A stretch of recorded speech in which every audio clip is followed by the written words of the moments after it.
बातमीला सत्याचा आधार म्हणजेच निर्भीड विचार। काल शहादा शहरातील कापूस खरेदी केंद्रावर व्यापाऱ्याकडून शेतकरीला दादागिरी करण्याचा प्रयत्न झाला होता। याबाबत पीडित शेतकरी यांनी आवाज उठवत सदरच्या व्यापाऱ्यावर कारवाई करण्याची मागणी केली होती। याबाबत तातडीने निर्भीड विचारने शेतकरी यांच्या तक्रारीवरून बातमी प्रसिद्ध केली होती। त्यामुळे खडबडून जागे झालेल्या बाजार समिती प्रशासनाने सावरासावर करण्यासाठी व शेतकरी यांची मनधरणी करत संबंधित व्यापाऱ्याला कापूस खरेदी केंद्रावर येऊन बोली लावण्यास मज्जाव केला आहे। त्यामुळे हा निर्भीड विचारने दिलेल्या बातमीचा दणका आहे असे शेतकऱ्यांकडून बोलले जात होते। त्यामुळे आज सुरळीतपणे कापूस खरेदीची प्रक्रिया शहादा कापूस खरेदी केंद्रावर सुरू आहे।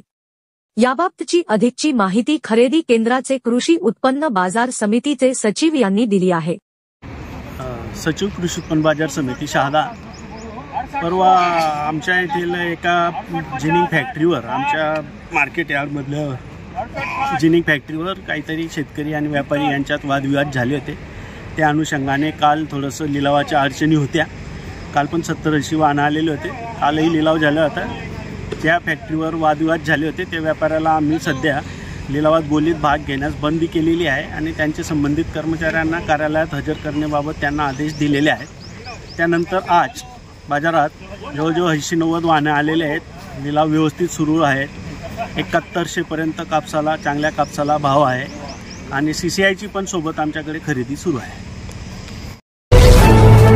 बातमीला सत्याचा आधार म्हणजेच निर्भीड विचार।